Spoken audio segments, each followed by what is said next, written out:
Well, greetings, friend. Welcome to this episode of Just a Few. My name is Patrick Antwine, and I take this opportunity to welcome you to this platform, which allows me an opportunity to provide biblical responses to questions from people just like you. If you have a question and you'd like for me to attempt a response to that question, please feel free to submit it via email. The email is and I'll try to get back to you as soon as possible. Today's question is a simple one, and it allows me to give a very compact and brief response, but I'll just say a couple of things before I do. The question has to do with, life, but the aspect of life in terms of origin. So let me read the question. The question is, when does human life begin? Now, a question like this comes to me, and the natural thing is to think, well, I'm a Christian. I believe such and such about human life.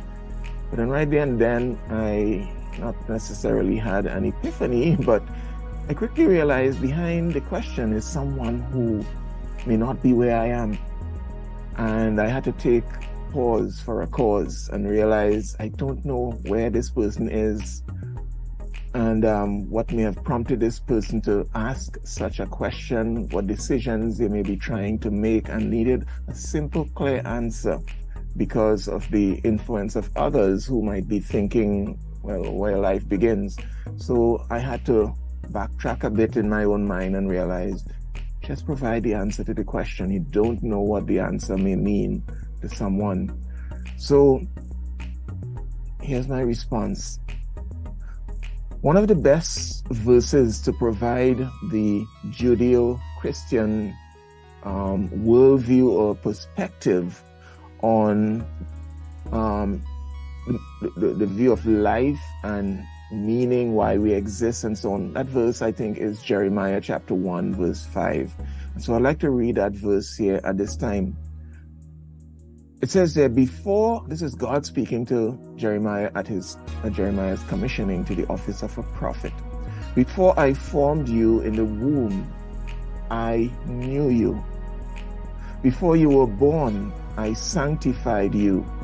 I ordained you a prophet to the nations. That word sanctified in this case means set you apart for a specific calling or purpose. So this verse tells us that God has intimate knowledge of us even before conception. Now, God cannot have such awareness and connection with someone who does not exist.